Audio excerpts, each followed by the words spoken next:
Welcome to the river fishing Murshidabad.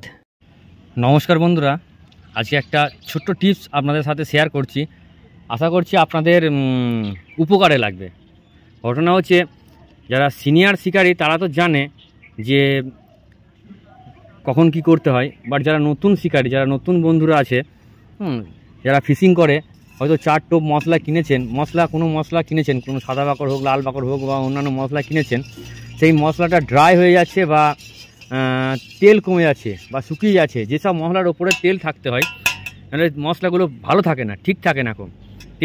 তেল কমে গেলে সে ব্যবহার করতে করতে হোক বা যেমন করে হোক, যদি কমে যায়, সেক্ষেত্রে আপনারা কি করবেন, যে মশলাটা যেভাবে আপনি বানিয়েছিলেন আর বানানোর সময় যে তেলগুলো আপনি ব্যবহার করেছিলেন, সেই তেলগুলো পুনরায় হালকা গরম করে নিয়ে ঠান্ডা করে এই মশলার মধ্যে সব আবার ঢেলে দেবেন। ঠিক আছে, এটা একটা চার, এটা একটা সেই দুধের সরপচা, এটা লাল বাকড় 2 বছর হতে চললো, এবার একে ব্যবহার করবো, একে ব্যবহারই করে নিকো। আর এটা একটা পোলাও তেলটা খুব কমে এসেছে, যার জন্য আমি পোলাওর মধ্যে তেল দেবো এবং লাল বাকড়েও খানিক অল্প তেল দেবো। এই দেখুন পোলাওর তেল কমে এসেছে। তেল দিতে হবে আমাকে। লাল বাকড়েও খানিক তেল দেবো, লাল বাকড়ে যে তেলটা ছিল 1/2 ইঞ্চি মতো আছে, ওটা একদম পুরো জমে জেলির মতো হয়ে গেছে।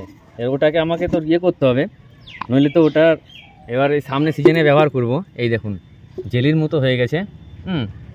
আমি 2 বছর হয়ে গেল ব্যবহার করিনি, এতটা ছিল পচে এতটা হয়ে গেছে। তো এইসব কাঁচের বয়ান, আমার এটাও কাঁচের বয়ান, এটাও কাঁচের বয়ান।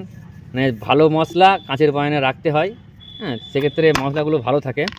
তো এই তেলটাকে প্রথমে নারকেলের তেল দিয়েছি, নারকেলের তেলটা ভালো হয়ে গরম হয়েছে, গরম হয়ে আমি ইন্ডাকশান হোক বা গ্যাস হোক বন্ধ করে দিয়েছি। বন্ধ করে দেওয়ার পর আমি ঘি দিয়েছি, যতটা পরিমাণ নারকেলের তেল ততটা পরিমাণ ঘি দিয়ে আমি এবার এই মশলাগুলোর মধ্যে দিয়ে দেব। ঠিক আছে, তো এই যদি আপনাদের মশলা তেল এই সব কোনো মশলার, এই লাল বাকড় হোক, সাদা বাকড় হোক বা অন্যান্য মশলার যদি তেল, যেসব মশলাগুলো তেল থাকা প্রয়োজন, সেই সব মশলা যদি তেল কমে যায়, আপনারা এইভাবে প্রথমে নারকেল তেলটা গরম করে নেবেন, গরম করে নিয়ে গ্যাস বন্ধ করে দিয়ে তার মধ্যে ঘি দিয়ে এইভাবে নেড়ে নেড়ে ঠান্ডা করে নেবেন। পুরো ঠান্ডা হওয়ার পর ঢেলে দেবেন, ঢেলে দিয়ে রোদে দেবেন, রোদে দিয়ে রেখে দেবেন। ঠিক আছে।